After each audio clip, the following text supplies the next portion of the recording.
This is 5 Live Formula One with Jack Nichols. And it's time for free practice 2 ahead of the Brazilian Grand Prix this weekend. We had the qualifying session yesterday evening, and then we have free practice 2 now, and then in a few hours' time we have the sprint race, which will decide the grid for tomorrow's Grand Prix. Thank you very much for joining us here on the BBC Sport website and the Formula One app. And alongside me is Jack Aitken, the Williams reserve driver, and Andrew Benson, the BBC's chief F1 writer.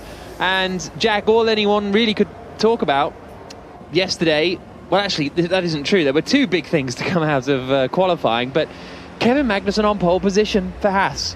Yep, absolutely incredible. I think we're all still trying to work out exactly how he managed to do it, because he had the advantage of being first across the line. There was drizzle coming down all the way through Q1, Q2, Q3.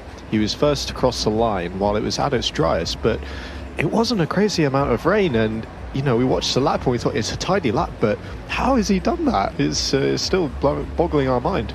One thing that I found quite interesting was that they finished last in the Constructors' Championship last season, Haas. So because they're at the end of the pit lane, they could guarantee themselves to be first out on track. So whenever they saw anyone coming down, and obviously all the rest of the teams pretty much were the front runners who are miles down the field, so they could just have the number one mechanic out the front, and as soon as anyone else started coming out, poof, there they go to the end of the pit lane. And that's something you can't do if you're Mercedes or Ferrari, because everyone can kind of see you coming. They did do that, and they did do that really well, and it was a plan to do that. As Gunther Steiner was talking about it this morning, he was saying the whole team did a good job, as well as Magnussen doing a great lap. But it doesn't alter the fact that I think Verstappen was second in the queue behind him, is that right? Verstappen was doing his lap right behind Magnussen. He messed up into turn 8. Russell also had a chance. He was, I think, next in line after that, pretty close to. The only people who didn't really, and the rain was coming down more, and Hamilton, who ended up 8th, was talking about that. He thought that he'd lost a bit of tyre temperature in the pit lane and caught the beginnings of the rain when it started during his lap. So Magnussen did have the best of the conditions, but as Steiner himself said, it was only like 4 or 5 seconds between each of the cars. It wasn't like 10 minutes. And his car, Magnussen, is about 2 seconds a lap slower, or should be, than a Red Bull or a Mercedes or a Ferrari. And while we're mentioning Ferrari, they messed up big time. Oh yeah, I mean, it was another session day, race weekend, perhaps, we'll see, to forget for the Ferrari crew. They were the only ones to put Leclerc on the intermediate in that session, and they did it because, as we've said, there was drizzle coming down, but there was the risk of further rain coming, and everyone wanted to get a lap in as soon as possible. They knew that there was a high chance that first lap of the session would be the one that set the grid, and that is exactly what happened, with the help of Russell causing the red flag, of course. But it was such a gamble to put him on the inter, and then as he was coming around to start the lap, they tried to box him, but they missed the call. They missed the pit entry. It was too late, and it's such a basic error to make, and they've made it time and time again. And actually, he corrected them, didn't he? It was a little bit like the situation we've had with Carlos Sainz in a couple of races, Monaco and Silverstone being the cases in point, where he's overruled the engineers making an erroneous call, and that secured him second place in Monaco, actually, and stopped him dropping behind both Red Bulls. But Leclerc, they were trying to call him in for slicks, but Leclerc could see that the rain was coming in, and if he came for slicks, he wasn't going to get the time to do the lap, so he realised he just had to try and do that interlap and hope for the best. It didn't work out for him, although what it did do, actually, in a way, was that, do you think that was the right decision? Now I think about it, if he comes in at the end of his outlap, he's probably getting a... Well, it's impossible to say, maybe not because of Russell, but... Exactly, butterfly flaps its wings in Hong Kong and all the rest of it, chaos theory. But I'm not sure Russell wouldn't have crashed. But I'm not sure that was the right thing to do from Leclerc. Well, it made no difference in the end. And you're sort of... As it happened, he wouldn't have got the lap because Russell crashed. But if he had, that would have been... Maybe Russell wouldn't have crashed. Who knows? Yeah. But yeah. But if Russell hadn't have pitted, that would have been the right choice. Staying out on inters was not the correct decision in any way. Well, maybe not. And that's Leclerc's decision that he's made, you're saying? Well, I don't know, but maybe by then the lap on the slicks wouldn't have worked either. So I'm not sure it worked out. Anyway, I think the whole team between them, it all fell apart, didn't they? I mean, he admitted, Leclerc, that he accepted the engineer's decision to put the car on inters at the start, which I don't understand why they did that. Well, so Laurent Mekis, the racing I director. listened to this interview, yeah. Yeah. So he said we ignored the golden rule of. I'm sorry. I'm actually trying not to laugh. I didn't mean to laugh. He said we ignored the golden rule of being on dry tyres on a dry track, which is, you know what, that is a golden rule. When you put it like that, it's quite, I don't know. But his theory, or the defence, was that they were splitting their strategies. So it would work, and one of them's always going to be happy, one of them was always going to be sad. But there's a difference between splitting your strategies where someone starts on the softs and someone starts on the mediums, and splitting your strategies with everyone else doing something different, and also knowing you are absolutely ruining one of your guys qualifying. And they did it with the wrong guy, is the point. Because Sainz has a 5-place grid penalty. So the guy they want to play safe with is the guy who's going to qualify at the front. Yeah. And start at the front. No. Safe was Slicks. Exactly, and they didn't put Leclerc on Slicks. So they should have gone safe with Leclerc. If they want to gamble with Sainz. Oh, I see what you're saying. Yeah. And but then there was no point gambling with Sainz, because if he got pole, then he wouldn't get pole anyway, because he'd have a grid penalty. No, he would, because it's the pole for the sprint. Oh, yeah, good point. And the grid penalties for the Grand Prix, so they messed up that aspect of it as well. But the other thing is, when you talk about splitting strategies, you're kind of in the situation where that makes sense in a situation where it's kind of 50-50. But when you look at the rest of the grid, it clearly wasn't a 50-50 decision, because they were the only ones that did it. So, you have to be aware of what the rest of your competition is doing, and you have to find that balance of not, just staring at the rest of the pit lane and thinking, we have to copy them. But, when everyone else is doing one thing, that is a big, big sign that, the safe thing, as you say, is to take the slick. And I think, like I say, there's that split of 50-50. Maybe one starts on softs, one starts on mediums, not a huge difference between them. But if you split the strategies in a situation, they knew yesterday when they sent the drivers out of the garage, one of them, they didn't know which, admittedly, but one of them was stuffed. One of them would have been absolutely stuffed. Which seems an odd way to approach your race weekend, doesn't it? Doesn't it? Because it's different as well to a race situation, isn't it? Where if you put one on slick, one on inter, maybe at the end of, let's say, a stint, it all kind of equals out, and there's a bit of margin and time for things to equalise.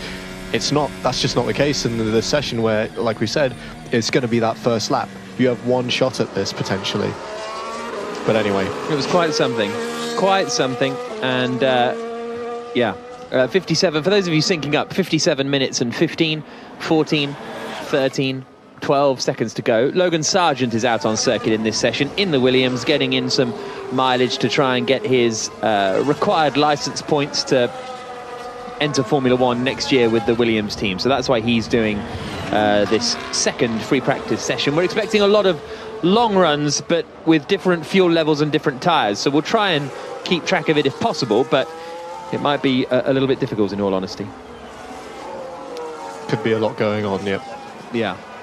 Because we see some teams starting and doing a sort of sprint race run. Some do a race run, and then some are doing it on a Grand Prix race run, exactly. And then some are doing it on the softs, some are doing it on the mediums. Perez has done an install lap on the hards, but broadly speaking, we'll see if anyone does that. And I guess it's going to be the classic question of, will the softs last the sprint? On this topic, by the way, this session, which is, from a spectator point of view, obviously it's only a practice session, so spectators aren't the main concern, but this session was kind of, I get the impression it was kind of cobbled together. It was like, well, the teams want to get some high fuel running in, so they gave them this practice session. Television spectators specifically. Yeah, even though they knew that it wasn't going to really be something to watch. But what it has done is it's raised loads of questions in Formula One about the sprint format and what to do about it, because everybody recognises this session is a bit of a waste of time, pretty much for everyone. It reminds me a little bit of the fuel burning of that used to happen in qualifying in the mid-2000s, which, by the way, features in 2007, which there's a big BBC podcast being launched about on Thursday this coming week. Anyway, Gunther Steiner was talking in the press conference this morning, the Haas team principal. He said one of his ideas is to turn this into the qualifying session for the sprint, because they're talking about making the sprint a standalone race potentially, so it has no bearing on the Grand Prix itself. So under Steiner's plan, you would have quite like. qualifying on the Friday for the Grand Prix, then qualifying for the sprint on Saturday morning, then the sprint on Saturday afternoon, or Saturday lunchtime like it is now in Brazil, and Saturday late afternoon for the sprint, and then Grand Prix on Sunday as now. Do you think they could do it like, so, you know, if anyone from F1's listening, don't listen to me because this is very off the cuff. But you know when you go to the arrive and drive sessions and you pay that little bit extra to get the Grand Prix package, and they let you do qualifying, and then they grid you up and you go off for your 15-minute race or whatever. Maybe they should do that. Just go straight from qualifying, literally cars stay on track, put them in their grid slots, your fuel's already in, your tyres stay on the car, and send them off for their 25% sprint race. Yeah. Like I said, this is very off the cuff, so I'm sure there's some tweaks that could happen. But I think I'm not actually against that idea from Steiner at all, because less practice is better in terms of, in my personal opinion, in terms of the sport and the unpredictability and the interest. It's not better in terms of people getting to watch Formula One cars go round and round, either at the track or on the telly or on the radio. But I don't mind that idea of this being a qualifying session for the sprint, and the sprint's just, and you could do something like different with the quali format as well. You don't do the same quali format. You do, even if you just had a 1 hour, like an old fashioned, even if you just had a P2, but the fastest times, you could just have this hour, but then at some point you have soft tires at the end to do a run on. Yeah, it's interesting. It feels a bit too much like a good idea for it to happen, doesn't it? Give it time. We'll find, or the teams will find a way to mess it up or have issues with it. The other thing about the sprint weekends is they're not necessarily that popular with the sort of Formula One ardent fans, cognoscenti, whatever you want to call them. But something always happens, doesn't it? Something different always happens, it seems, in a sprint weekend somehow. I mean, okay, sometimes it's not directly related to the fact that it's a sprint format, like Brazil last year, where Hamilton started at the back and so on.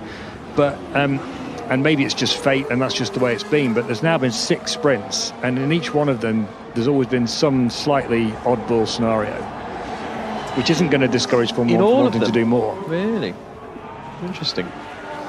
52 and a half minutes to go. Charles Leclerc is quickest at the moment, for what it's worth, on a soft tyre, on a 1 minute 15.868, but he's only a tenth ahead of Carlos Sainz, who's on the medium tyre.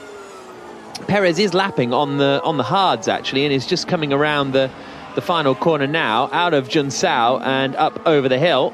And I think Perez might go to the top of the times here. He does indeed, on a 1 minute 15.539, so he goes 3 tenths quicker than Leclerc, but on the hard tyres, whereas Leclerc is on the softs. And Sainz is third, Bottas is fourth, Ocon is fifth, Joe, Sargent, Schumacher and Latifi are the 10 drivers to have set the lap time. And in fact, Hamilton's just jumped up into second, Ocon has just jumped up into fifth, Hamilton on the hard tyres as well. Russell's actually going quicker than them both, but he's on the soft tyres. And to put it into a bit of context, the quickest lap time we've seen this weekend, a 1 minute, we had an 11.8 from Perez in practice 1. We actually had quicker lap times in Q2. A 1 minute 10.881 is the quickest time of the weekend. That was set by Max Verstappen in Q2. So we are 4 seconds or so off the pace as Magnussen gets a big cheer as he comes round to Ciudad del Lago. And that's one of the confusing things about this session. So 4 seconds off the pace is not the pace of the start of a Grand Prix. They tend to be more like 6 to 7 seconds off, depending on how much time management they're doing. I mean, they're always time managing to some extent, but sometimes it's more. Some races it's more than others, depending on what kind of race they're trying to run. So you look at this and you think, well, 2 drivers have done lap times 3 tenths of a second apart, one of them on the softest tyre, one of them on the hardest tyre. How are you supposed to come to any conclusions as to what's going on? Yeah, indeed. Russell quickest on a 15.115 then, 3 tenths quicker than Perez, 6 tenths quicker than Hamilton, 7 tenths quicker than Leclerc, and then Sainz, Ocon, Bottas, Verstappen now up into 8th place, Joe 9th, Sargent 10th, then Schumacher and Latifi. Magnussen slots into 4th position. It's worth saying that the Haas had looked all right this weekend as well for Magnussen. I think he was, there's a yellow flag in Sector 3. That's at Junsao, and that is Nicholas Latifi going through the grass on the exit of the final corner. Manages to recover and get back on his way and back onto the circuit, but a bit of a spin there for Latifi. Jinsao always used to be a corner that caught people out. Haven't seen any this weekend, haven't seen much running admittedly, but he's now, I presume, going to return to the pit lane here. Latifi, or will he just try and clean those tyres up and go again? He'll try and clean them up and go again, so no flat spots presumably. No, it's very easy, especially if you get a couple of wheels wide, to just roll down the hill effectively. Let's have a look at what happened. We've got a replay here. Goes in and just locks up the inside front wheel and just pretty much goes straight on. Can't slow the car down, and once you get onto that grass, it falls away very steeply, doesn't it? Away from the track, so it's very difficult to slow the car down. But no harm done, it looks like, so he'll carry on, take a lap or two to clean up the tyres and get back into his long run. So Latifi then carrying on his way, 13th quickest at the moment, and Russell is fastest, Perez is second, Hamilton third, Magnussen fourth. Yes, that's what I was going to say. The Haas was on reasonable pace, even in free practice. Magnussen didn't hook up a good lap, but I think Schumacher was 8th quickest in free practice 1. Yeah, only 4/10 off Sergio Perez, so it wasn't actually looking too bad a weekend for Haas, but obviously not quite this good, that's for sure. So what's going to be the how do they capitalise on this? Because I think by their own admission, it's a bit of a freak result. They're going to be expecting in a normal race to slip back a little bit, but they just have to try and hang on as well as they can to get hopefully a starting position near the top 10 for the Grand Prix itself. And if they do have a bit of pace in that car, that could be more than doable. You just make a bit of a roadblock, get the elbows out. We know that Magnussen can do it.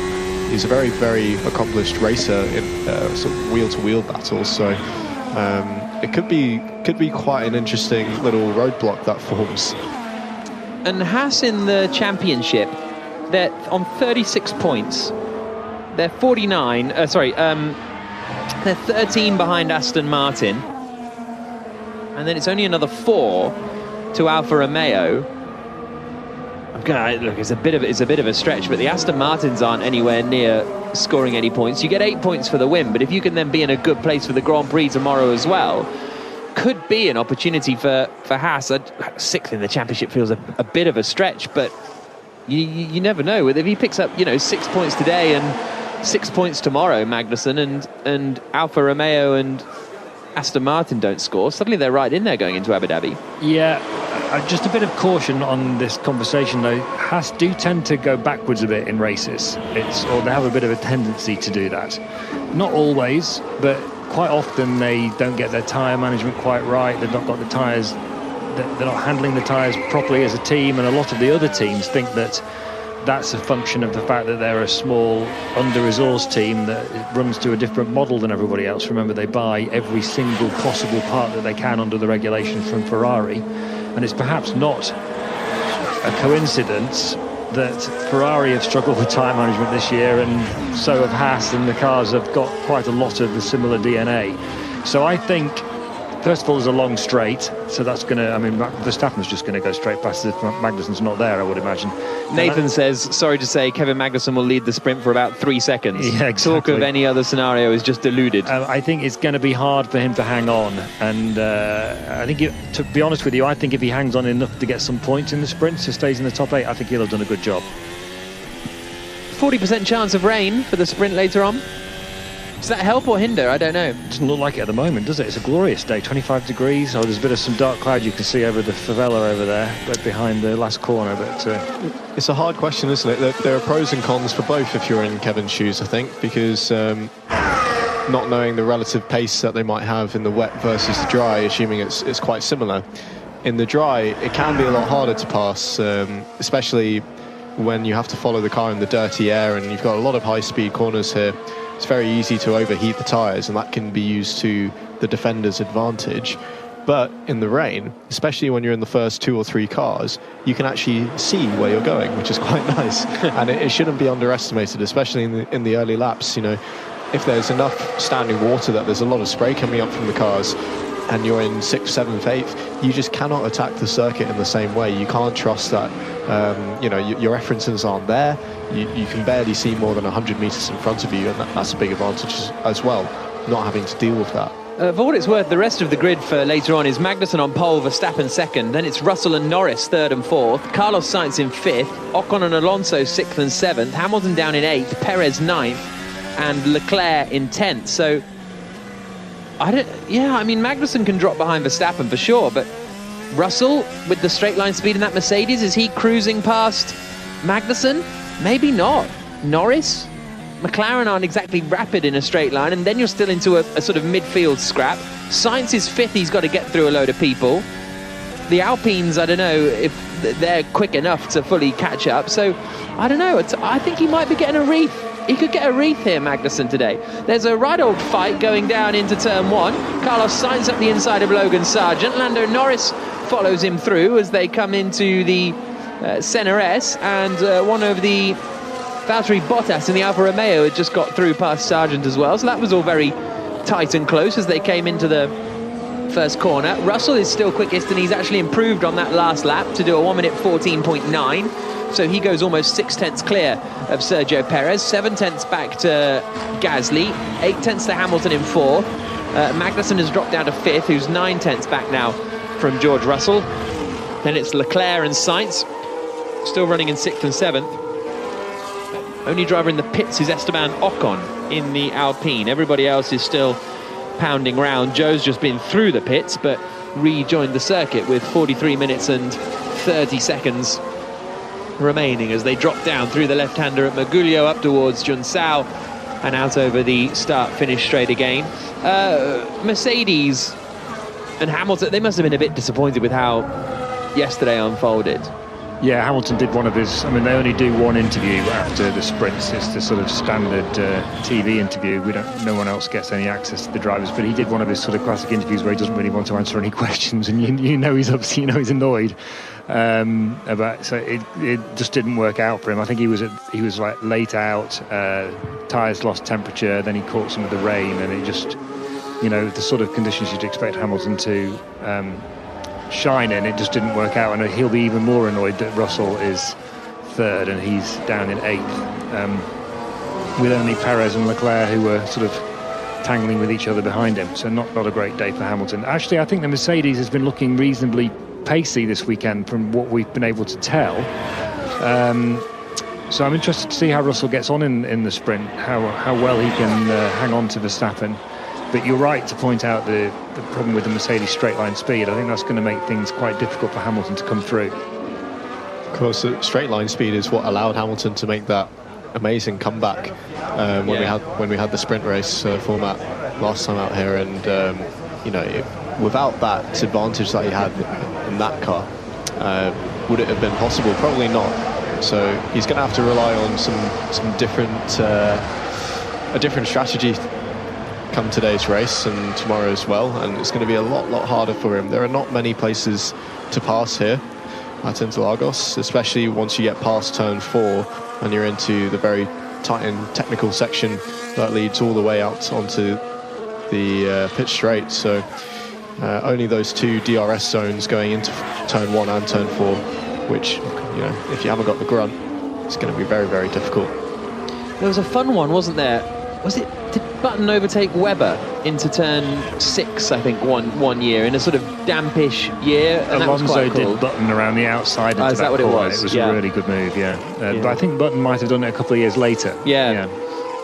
41 minutes and 10 seconds to go. Just on that, someone tweeted in yesterday, and I forget who it was, so forgive me for not name-checking you, but they pointed out that last year Horner said anyone can drive fast in a straight line at one point because of the Mercedes straight line speed, and then obviously now here we are on the reverse of that, with Red Bull having the straight line speed advantage, which is I don't know, just I find that commentable, so I did. Norris is coming through the final corners now and up over the line. He did a good job yesterday in the McLaren, 4th quickest, and continued his sort of wet dry. I think he would have sort of been the star of the show if it weren't for Magnussen. Yeah, he did very well, and we can't forget that he was quite seriously ill at the start of this weekend, and however much that was played up or played down, you're never going to be 100% for the rest of the weekend if you were ill only a few days ago. So he's clearly worked his way through that and done a stellar job yesterday. Just seeing an onboard replay on board with one of the Red Bulls, just showing his nose. It was Checo against Sargent going into turn 1, and he didn't really commit, and Sargent just turned in. So it was a bit of a lock-up and a last-minute retreat from Checo to avoid a collision there. Amit says, what about one-shot qualifying? Drivers go out in championship order and get one lap run to set your fastest time, and that's the sprint grid. Don't mind that. I quite like the drama of that. Yeah. When you only have to focus on one car at a time. It's quite nice. Yeah, I'm not against that at all. You do have to deal with, not everyone has the same track conditions then. Yesterday, that would have been a complete disaster because the first person to go out would have had the best track. You do get interesting grids doing that. That's what you want from a sprint. That's how the 2005 Japanese Grand Prix ended up being one of the greatest races ever. Yeah. Because there was mixed conditions in one lap qualifying. And you ended up with Raikkonen, Alonso and Schumacher all at the back of the grid because they got the wet weather. And that's the thing. But even in a dry condition, if you're sending Verstappen out first and you go, it's not going to be a reverse grid, but it's going to be shuffled a bit, like it could be in some occasions, but in a standard dry session. In the conditions of yesterday, Verstappen would have been at the back because he would have got the rain at the end, wouldn't he? Because he would have gone out last. That's how they did qualifying. Yeah, but I'm saying send him out first. Well, okay, why? Because then the championship leader gets the worst track conditions, broadly speaking, in a dry session. Yeah, true. And so then, but he's not going to qualify last. I think he's still Verstappen, but he'll be like 6th or 7th on the grid. Maybe. One of the things about qualifying and playing with the format is that they've played with a lot of qualifying formats over the years, and they've kind of distilled down onto this one because they think it's the best. But I'm talking just if this were for the sprint. But yeah. So this one is the best because that wouldn't be fair for the Grand Prix. That wouldn't be an appropriate grid selection for the Grand Prix because I still believe you should have the best, quickest at the front, and that's fine. But I think for a sprint, oh my goodness, the front left on Leclerc's Ferrari is horrible on that sort of inside shoulder. Yeah, what you're seeing there is a little bit of graining and damage to the surface, which you can get, especially with the soft compound here. Like we've said a couple of times, you do get overheating just because you get so many corners in such a short space of time. And then he also had this thick band of rubber, which is pickup right on the inside shoulder of the tyre, which you can get when just running over rubber that's been thrown off from other tyres, and you're not loading that tyre if it's the inside wheel, for example, on a corner. And then he turned into the next corner and it all started flying off and causing a bit of a mess. Back into the pits has come Max Verstappen. Sergio Perez in the Red Bull, and Verstappen is still out on circuit, improving on this lap, but he's on the hard tyres. Christopher says, why is Jack suggesting a thing that everyone wanted to get rid of in Formula E? Well, because in Formula E, the gaps were a lot closer, so it did turn into a full reverse grid. But I think in F1, it would just be a bit of a shuffle, and only for the sprint race, not for the Grand Prix. The Grand Prix remains as it is. That's the key, isn't it? Yeah. You don't want to mess with this format for the Grand Prix stuff. For the sprint races, you would consider it just because they, if the driving factor for the sprint race is entertainment, and you want to move away from the purest stuff of the Grand Prix itself, then that could make it more interesting and make it work. It's a balance. 36 minutes and 7 seconds left on the clock. Verstappen, as I say, still going around. Didn't actually improve on that last lap. He was up on his previous best, but remains in 12th position. I'll give you the order for what it's worth. Russell, Perez, Gasly, Hamilton, Magnussen, the top 5. Leclerc, Sainz, Ocon, Bottas, Norris, the top 10. Alonso, Verstappen, Ricciardo, Zhou and Stroll, the top 15. And then Vettel, Tsunoda, Sargent, Schumacher and Latifi, the 20 drivers. A very quick yellow flag a couple of moments ago. I think that might have been potentially up at turn 4, but we'll wait and see if we get a replay. But it was a very, very brief one. If anything did happen, no one appears to have missed any timing beams, so we'll see if anything dramatic happens. Sargent and Latifi are back in the pits. Ricciardo and Joe are back in the pits, as are Russell, Perez, Hamilton, and now Max Verstappen as he returns to the pit lane, having done a run of, well, he's done a 13-lap stint on these hard tyres, but they're the same hard tyres that he ran yesterday. So, and the same for Perez. They've done 24 laps now on those hard tyres in total, which is quite interesting. They'll just be trying to get a bit of a wear profile from those tyres, because that helps when they see how those tyres are wearing, because they can measure the rubber tread that's left on the tyre. The strategists in the team can plug that information into their models and extrapolate out how long the tyre is going to last for the Grand Prix. And it's really, really important information for them to be able to calculate what is the fastest strategy for the race. There's a lot of modelling that goes on in every team for those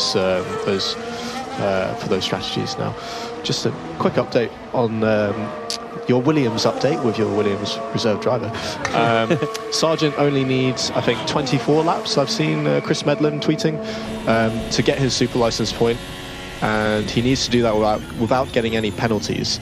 So, for example, when we saw him jostling with 3 or 4 other cars earlier in the session, he will be very keen to stay out of trouble, not get tangled up with anybody else, and just get the laps in. But he's done 14 so far. He's in the pits. Obviously plenty of time to get out for another run, and he should easily surpass that mileage count. Yeah, because he got scuppered, didn't he, in somewhere where there wasn't a long session. What was it? Yeah, I know exactly. I have a terrible memory, so I'm not the person to ask, but I know exactly what you mean. He did the FP1, but he didn't get credited with the extra mileage, extra points, because they fell short of the lap count effectively, which was a bit unfortunate.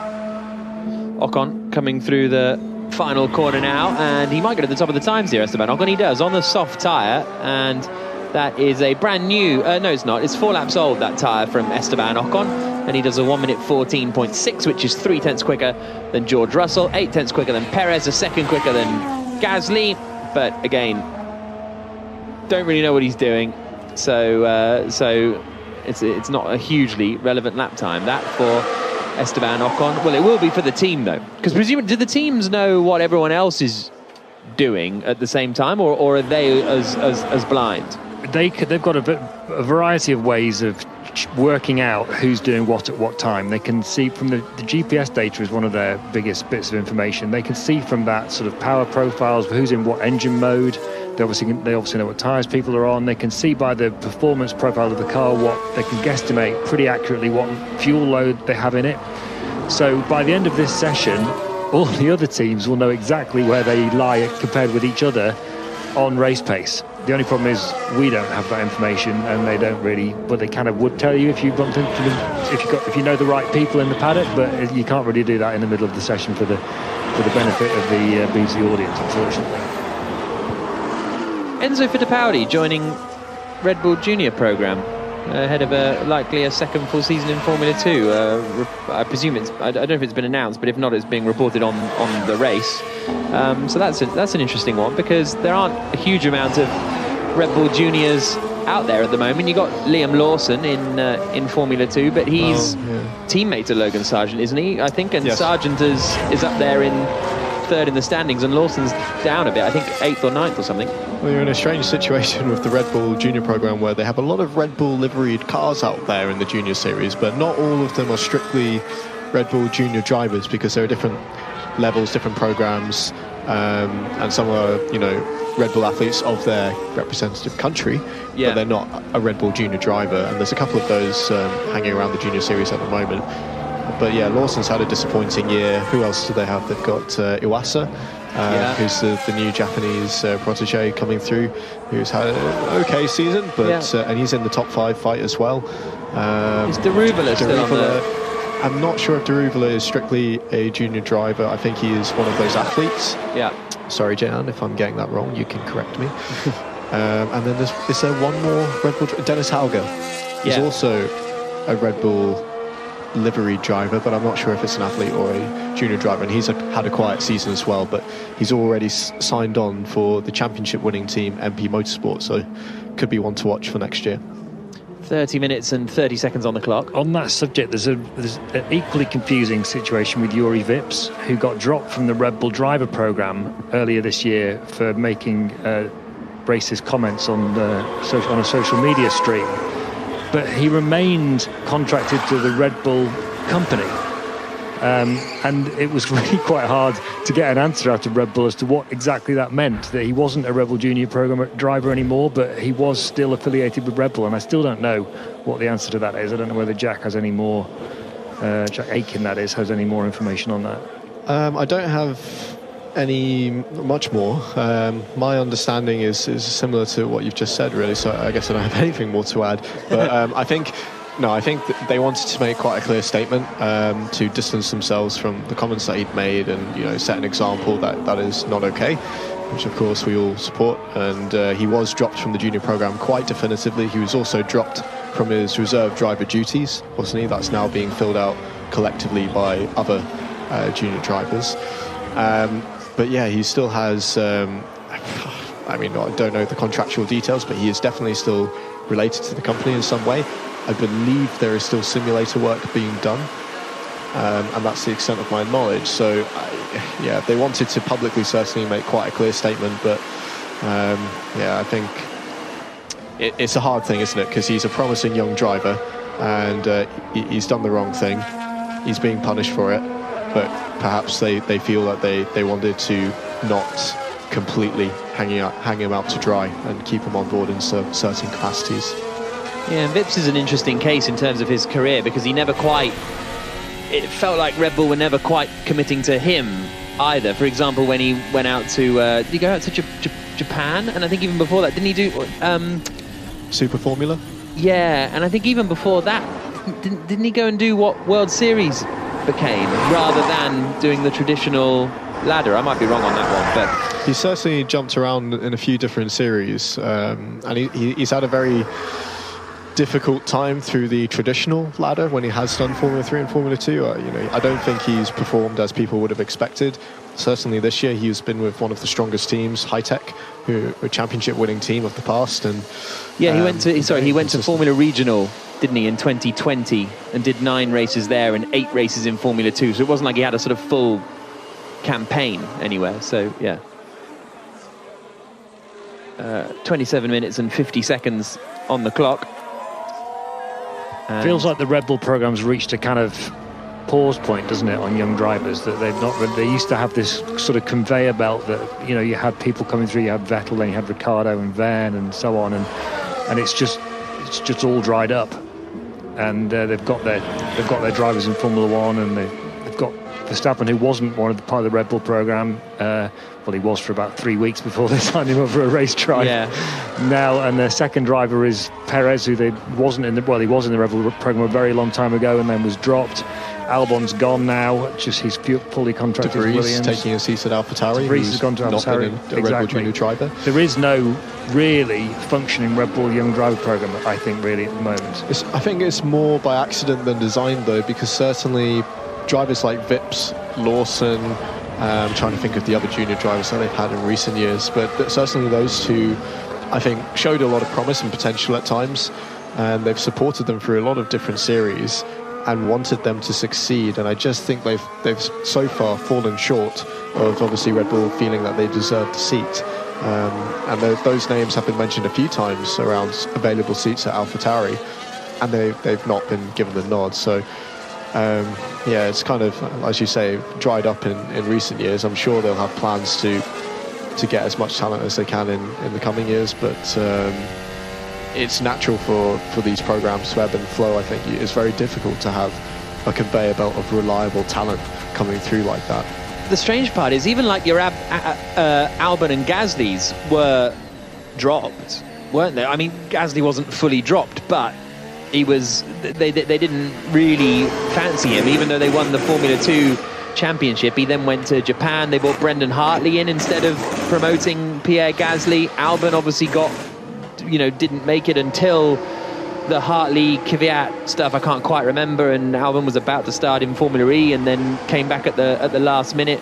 There's even those ones like Gasly and Albon that you sort of attribute to Red Bull were never not never, but not exactly fully in the picture. No, and as we said, a couple of their most successful graduates, I'm saying in air quotes, are people that have not been through the whole process of being a Red Bull junior driver.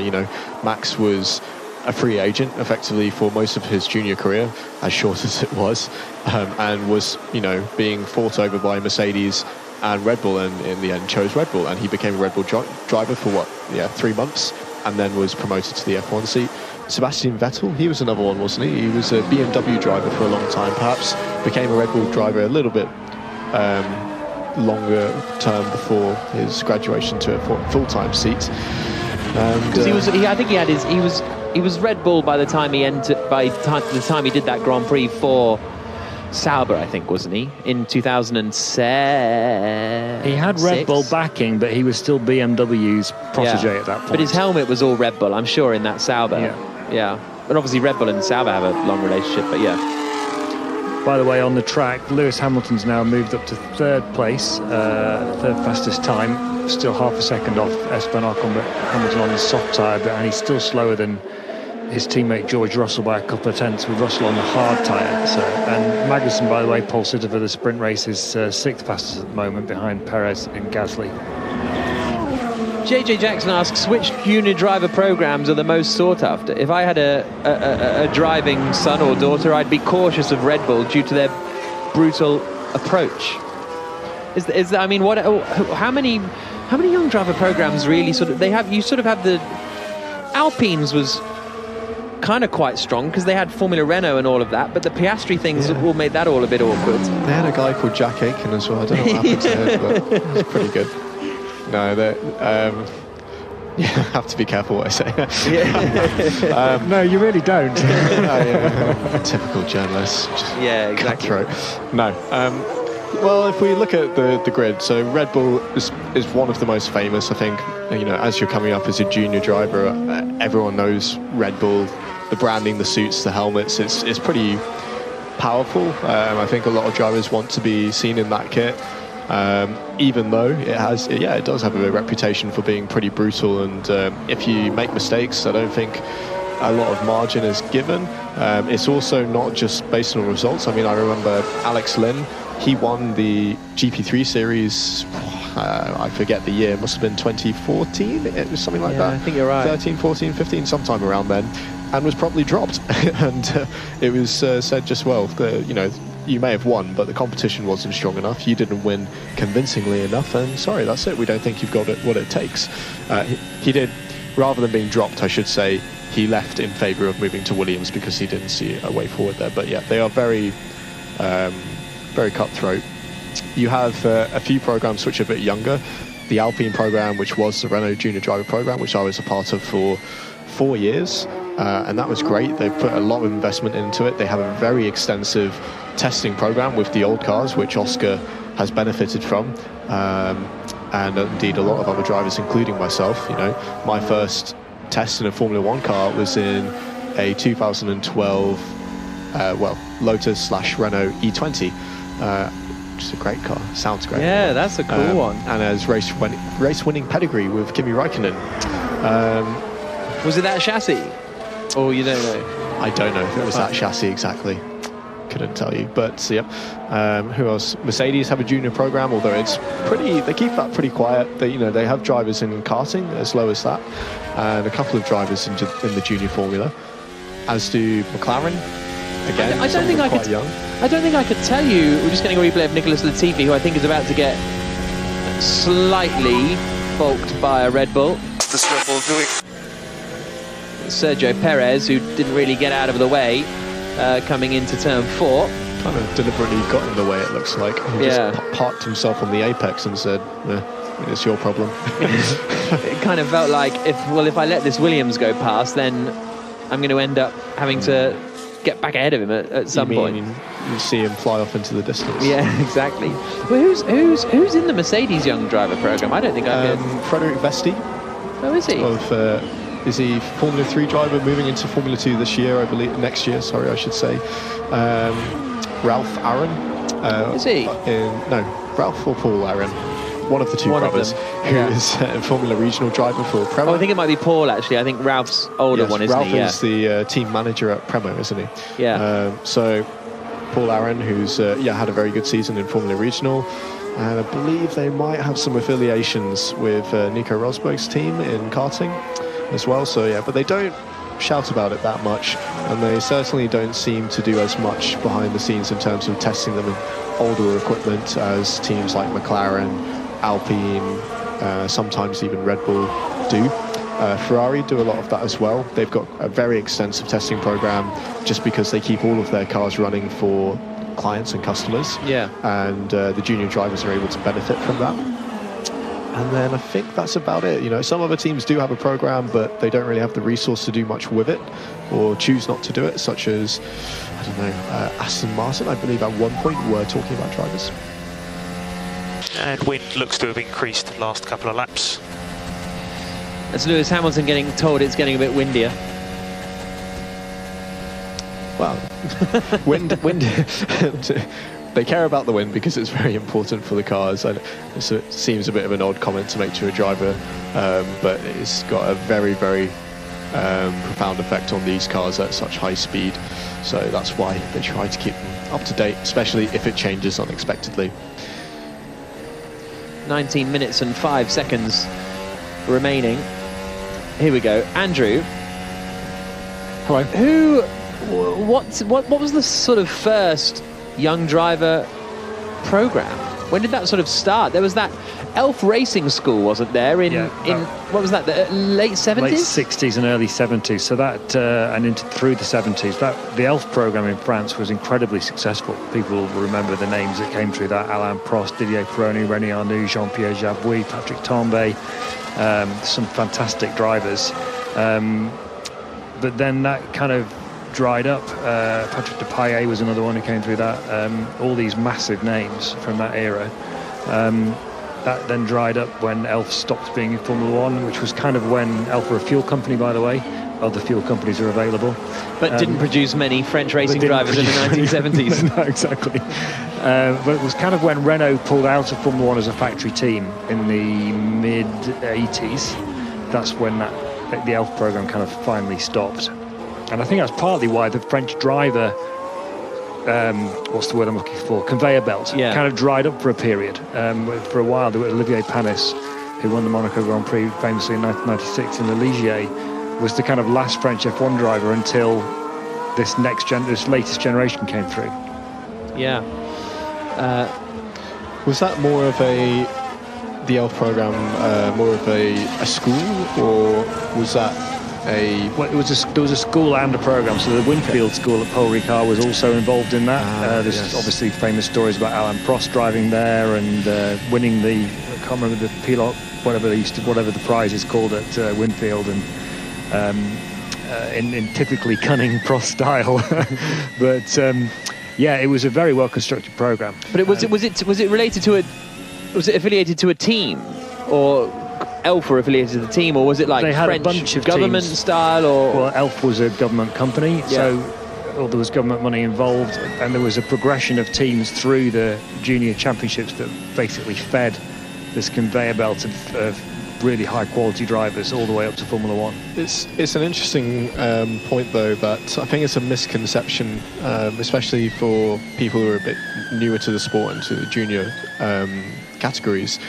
A lot of these programs, although they do their best to help and educate their drivers, they're not schools in the same way that something like the Elf Racing School was, or we had a couple of quite famous schools in the UK for a long time that were very good at producing accomplished drivers, such as Jim Russell and places like that. There's also the BRDC had a driver program, didn't they? I remember going to the BRDC. And they still do. Every British Grand Prix, the BRDC have a barbecue for the Formula One media I think it's on the Friday night, and they wheel out their latest, what do they call them, the stars or something? Superstars. Yeah, and I remember seeing you in there a few times before. Yes, well, I mean, it's great that you have these programs and that they're supporting and trying to put drivers out there in front of prospective sponsors or teams or what have you, but a lot of them are not as educational as people might think. You know, a lot of these programs, they will take a driver on you might have to make a commitment for the year, well, certainly for the year and possibly even for future years. And what you get in return is not a lot. You know, you wear the suit, you have a badge on your suit or whatever. You're, you know, committed to appear for them, to talk to them, to keep them updated of your racing, and they might give you what back in return, a couple of seminars on nutrition, or they might show you around the factory in some programs and say, hey, look, this is your new home, here's a gym you can use to go training. That's at the bottom end. You know, the best programs out there, they are very much intent on training the drivers to deal with the pressures of F1, not just in the car but out of the car as well. But they are not racing schools. Mercedes were very good at that in the late 80s and early 90s. That's how Michael Schumacher and Heinz-Harald Frentzen came up, and Carl Wendlinger as well. And they did do a lot of tutoring on their side, and then obviously feeding the drivers through the categories into sports cars in the case of those three drivers before they got into Formula 1. So in the BRDC case, Jack, that's the British Racing Drivers Club, for anybody who doesn't know, is part of it the kudos of having the badge, of having been picked out as one of the sort of stars of the future sort of thing? Yeah, absolutely. I mean, the BRDC is a massive organisation, not just in Britain but across the world of racing, and you've got a huge wealth of knowledge there. I think is it still Tim Sugden that is heading up that program, and Jason Plato, perhaps. Certainly they were advising and quite involved with the drivers and trying to give them a hand where they could when I was there. And they, you know, having the BRDC badge supporting you is always going to be worth something, and it's quite nice. But at the end of the day, they are limited. They're relatively small fish in terms of being able to help drivers financially, which ultimately is what a lot of these programs aim to give now. You know, a lot of the F1 programs will offer you money effectively to go racing in good teams in the junior series in return for your commitment to that team. And the BRDC, you know, they're much more on the side of, you know, we have a lot of ex-drivers here, a lot of connections. It's a network. You can be a part of that, and we will help you as best as we can. Racing Steps Foundation always seemed quite good, because they actually seem to put drivers through programs, right, and put money in, and you know, you think of, were you in Racing Steps? I wasn't. No. So the Racing Steps program was great. There's a lot of fantastic British talent that's come out of that. I don't think it was it's promoted any drivers to Formula 1. There have been drivers for them that have tested in Formula 1 or have been reserve drivers. But yeah, they were... And who are still simulator drivers, actually, the likes of Oliver Rowland and Jake Dennis, I think. Yep. Dennis might not now, but I think they both... Barnicoat was a McLaren driver for a long time. Sim work. Oliver Jarvis, or is it Oliver Turvey? I forget. Turvey, yeah. So a lot of great British talent came there, and they fully supported their drivers. A lot of finance went into that to put drivers in good teams, and they were purposefully aimed at British drivers who came from a background where they could not support themselves in that way. So that was great, and it also meant that they wouldn't take on just any driver who happened to be good and, you know, was looking to move up the ladder. They were directly really aimed at helping the drivers that needed it the most. Yeah, I think that was the cool thing with Racing Steps Foundation. Was I remember actually early this year I was in a taxi with Oliver Rowland and Jake Dennis, and they were chatting about it, and they were both saying basically without that they wouldn't have had a professional motorsport career, and that's the cool part of it. I mean, even though they didn't reach F1 as full-time drivers, both of them are now professional drivers in every sense of the word. You know, Ollie has forged a great career for himself in Formula E, and Jake is one of the big stars of GT racing and Formula E more currently. So, you know, they're doing very well, and as they say, it's thanks to the RSF in a lot of ways. Bernard says, wasn't there a Marlborough Young Driver program that maybe Hakkinen was a part of? Hakkinen, Irvine, Alan McNish, they all came through that program, yeah. James Hunt used to lead that, actually. Well, not lead, but he was in an advisory role, yeah. He helped develop all those guys. Interesting. 11 minutes to go. Tom says, if Formula 1 didn't run borderline pointless test sessions after qualifying, where would we get such interesting chat about junior driver academies? I think he means it earnestly. I don't think that's tongue. And I agree. I'm enjoying this conversation. Thank you, gentlemen, for engaging in it. Hamilton has just come down through turn 2 and have the tiniest correction. He's got that floaty rear again. Yeah, but enough that the TV director thought, oh, we found something, so we can put it on the telly. So yeah, a bit of a slide for Hamilton a few laps ago. Ocon still quickest, Perez second, Russell third, Alonso fourth. The top 8 cars all out on the soft tyres. There's been a lot of soft tyre running here today, so I would suggest that the softs seem to be doing all right. Alonso did 18 laps on the soft tyre. Norris has done 18 laps. Leclerc's done 21 laps on the softs.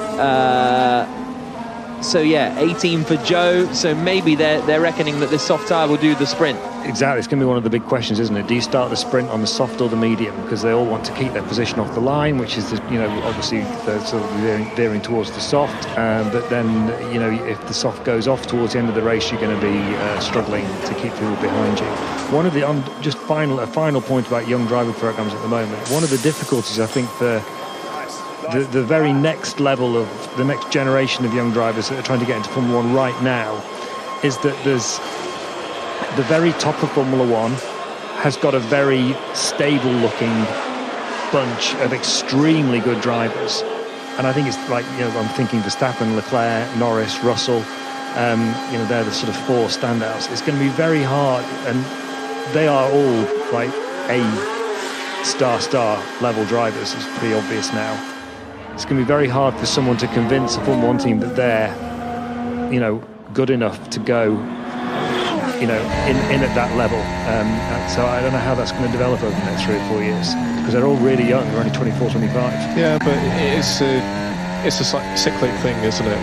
We're going through a bit of a dry patch perhaps now. I don't think any of the, with the exception of Logan, there's not many of the F2 drivers that are going to be promoted up this year, and I don't think that's necessarily because of a lack of seats, let's say. And we might not see that for another year or 2, but equally, I wouldn't be surprised in 2 or 3 years' time if again we have a crop of talent coming through that do show a lot of promise, potential, that are strong enough to convince teams to take on those young drivers. Even if you have people like Norris, Russell, Verstappen, and so on, and doing a good job at the top end of the grid, there will always be seats closer to the bottom of the grid that need to be filled. And there'll always be second seats at those top teams as well. So, whoever comes in to replace Hamilton, if Hamilton does ever retire, that there's a seat up for grabs there, and Alonso leaving. And how long do Red Bull stick with Perez? I'm not saying Bottas. Perez deserves to go, but you know what I mean. Like, there are those top seats that eventually will become available. Bernard says he heard a story that Hunt tried to put himself on the Marlborough programme when he was strapped for cash and fancied a bit of a comeback, even though he ran it. So, don't know if that's true or not. Sounds a bit believable, honestly, but I haven't heard that one, I have to be honest. And I think that given why the reasons that James Hunt had for retiring was he basically got scared. Yeah. I'd be surprised if that was true. Interesting. 7 minutes remaining. Kevin Magnussen into turn 1. He'll be leading at turn 1, won't he, later? Really? 50-50. Yeah. Max has had some pretty good starts this year, and going back to what we were talking about earlier about Haas struggling a little bit in the races with tyre degradation and strategy because they're a less well-resourced team. That applies to starts as well. Starts are a highly engineered process these days in Formula 1. It's not all up to the driver, and I wouldn't expect them to be as good at it as Red Bull. Yeah, and Mercedes is also really quick off the line, so he's got his work cut out, I'm afraid, with Verstappen and Russell right behind him. 45-degree angle towards the apex of turn 1, yes. I think, in his grid box. Classic Schumi. 6 minutes and 10 seconds on the clock. Magnussen looping his way around the infield part of the circuit now, dropping through the downhill left-hander of Megulio. How aggressive do you think, and I mean, is this sometimes I ask these questions and I think they're a bit of a non-question, but if you're Leclerc, let's say, in 10th place, and Perez in 9th, and Hamilton in 8th, like those three, how aggressive do they need to be, / how aggressive realistically can they even be when you're sort of coming through the order in a sprint race? It's just like Max said in an interview this week, isn't it? They will all be given the same instructions, which is do not damage the car, do not compromise your Grand Prix start, because starting from 10th versus 7th or 8th for the Grand Prix itself is really not that big of a deal for those guys. You know, they can make that up over the course of a full Grand Prix distance. But if you get involved in an accident and drop down to 15th, 16th, 17th, whatever, DNF, that is much harder to recover from. So, they'll want to move up the order, but certainly not at any risk. So the order is Ocon, Perez, Russell, Alonso, Verstappen, the top 5 with 5 minutes to go. Hamilton, Gasly, Schumacher, Magnussen and Norris is the top 10. Sainz, Tsunoda, Leclerc, Ricciardo, Bottas, the top 15. And then Latifi, Stroll, Vettel, Zhou and Sargent, the 20 drivers. Sebastian Vettel has 3 wins at Interlagos, the same amount as Lewis Hamilton, which is quite surprising considering the dominance of Mercedes over recent years. Sargent's out of the car, by the way, and he is done for the day, having completed 28 laps. And so that's another contribution to his license points to race next season. As Vettel comes across the line, running in 18th place, the two Aston Martins. There's only a 1.7 second field spread between first and the whole field actually. So that's quite interesting. And I would suggest Sargent's. He's about 3/10 off Latifi. It's impossible to know what programs they've been running, but they both did a 17-lap run on the soft tyres for what it's worth. But I think with these longer style runs, race simulations and data gathering exercises, the lap time differences will always be smaller, because drivers will just iterate closer and closer towards the ultimate, and given 10 laps instead of 1 to set a lap time, everyone bunches up a little bit. 3 minutes and 20 seconds on the clock. Vettel just coming down through the left-hander of Magulio, then into Junsao, and out over the start-finish straight once more. 40 laps in this session now for Sebastian Vettel, comfortably the most of anyone for the Aston Martins. 35 for Carlos Sainz, 36 and 34 for Schumacher and Magnussen. But a lot of running here for the Aston Martins. 18 laps on the soft tyres, 16 laps on the medium tyres, 7 laps on the hards. They're getting their data in, that's for sure. Certainly are. It does look like he's having to take pretty good care of those softs. Going on board with him for the last couple of corners, he was really bringing the apex speed down on the car to just avoid any unnecessary sliding and getting the car nice and straight before squeezing onto the throttle. It looked pretty steady, and just trying to take care of that surface to avoid the damage that we saw in Leclerc's car, for instance, earlier in the session. Daniel Ricciardo out and across the line in the other McLaren. He's running in 14th place at the moment and is lapping on the mediums. Went quite dramatically towards the pit wall there. What is his starting position, Daniel Ricciardo? Was he cleaning the grid? Because I think that might have been it. Is it a even 14th? Number? Yep, there you go. So he's cleaning up the grid. Front right. I think he said the front right is suffering from degradation. The front right is suboptimal. Yeah, something like that. So yeah, cleaning up the grid, Daniel Ricciardo. Interesting. Why doesn't everyone just do that? Then it would be even starts. Well, I guess the problem is, it's still no for one. You're cleaning the grid boxes for your competitors in front and behind of you as well, but yeah, still a good idea. I have seen a rather spectacular crash which involved Nicholas Latifi. He was the victim in this one. I can't remember, and it's probably for the best that I don't remember who was the I don't know what's the word, the assailant. It was Red Bull Ring, and it was in the World Series race. And on World Series you have qualifying and then race on Saturday, race on Sunday, and they finished the race. And this driver crossed the line, and it's very early in the straight start-finish line, and promptly slammed on the brakes, pulled over to the right-hand side of the grid where he was starting for the next day, and started doing a burnout over his grid. And poor old Nicholas was coming across the line, finished the race, had a couple of cars also in front of him, which dodged out of the way at the last minute of this car going 10 kilometres an hour doing a burnout on the grid. And Nicholas slammed straight into the back of him after the checkered flag because he was completely unsighted. So, yeah, but Daniel didn't do that, so that's fine. No. He was full speed. He didn't do a Roberto Merri. Is that who it was? Yeah. Roberto, come on. Who I don't think has done an F2 race this year. He's often popping up in them, isn't he? I'm sure he has. Or did he? Has he? I'm sure he has.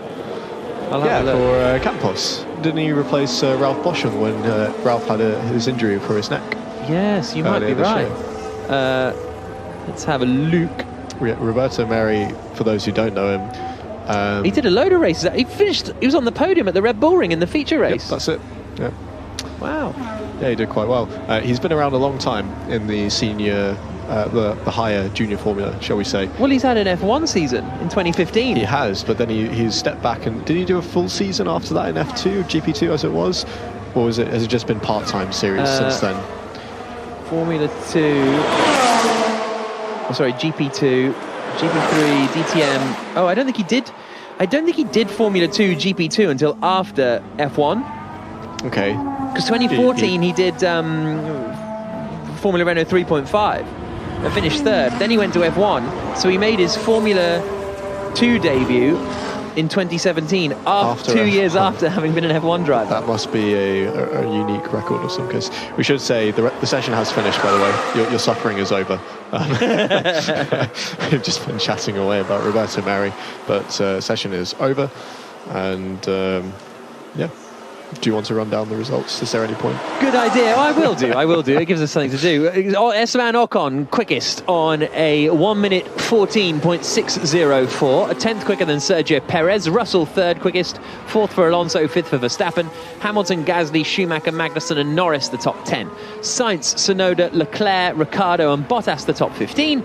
Latifi, Stroll, Vettel, Zhou and Sargent the 20 drivers. So, is there anything in it, Andrew? Is there anything in there? The teams will say yes. Yeah. I'm going to say I've got nothing to give you. Sorry. That's okay. So make sure you join us for the sprint. Gets underway in three hours time, 7:30 in the UK, and we'll be on Radio 5 Sports Extra for that, but also here on the BBC Sport website and the Formula One app and wherever you're listening now, but with the added addition of Sports Extra. Everybody going now to do a practice grid start. And there aren't actually, now I think about it, it's only on a sprint weekend that you get to do your practice start from your actual grid spot, but people aren't doing that. Schumacher's lined up second on the grid. Well, you technically should not. Oh, actually, you can't start from 18th, can you? Because you don't want to be Roberto Merri. Yeah. Well, what they always tell you for these is to take the grid spot furthest forward that is available. So you really shouldn't be going to find your own grid spot. Is this P14 or is this 12? Trying to count as you come from the back. Heard a funny. You see, George has inched forward after his grid spot was vacated to do his spot in his proper starting position. And do you do a proper practice start, or in this situation, would you do a burnout to lay rubber? It looks like they're doing proper practice starts. That's too valuable information to give up. And George was also trying the outside line, anticipating that he might have to go around the outside of Schumacher there. So just testing the grip on the outside of turn 1 before he has to do it for real. Kevin Magnussen lining up in pole position, as he will do later on. Check he doesn't get a nosebleed. Uphill start as well in Brazil. How does that? Is that still does that not make any difference these days? Because you're finding the biting point anyway. Because in the old days you had to have your foot on the brake, I think. It doesn't make as much of a difference now. It's pretty easy for them to do the bite point check. It's a bit of a boggy start for those who are listening. Yeah.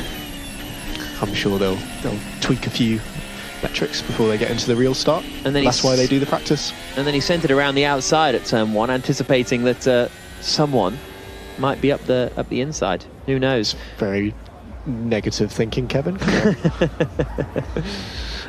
So it is Esteban Ocon who ends the session quickest for the Alpine team. He will be starting the sprint a little bit later on from 6th on the grid, and it will be Kevin Magnussen on pole position. So we'll be back in 3 hours or so for the sprint, and we'll see how high up the order Kevin Magnussen can finish, how far through the order can the likes of Hamilton and Perez and Leclerc climb, and how soon will Max Verstappen be at the front of the sprint, and what will be his winning margin, and what other drama will unfold. Make sure you join us for it. This has been an IMG production for BBC Radio 5 Live, and it's Kevin Magnussen that will start on pole for the sprint for the first time in his career, for the first time in Haas's Formula One career as well. They will be lining up at the front of the grid. Really looking forward to it. Jack Aitken and Andrew Benson will be back with us, so see you in 3 hours for the sprint.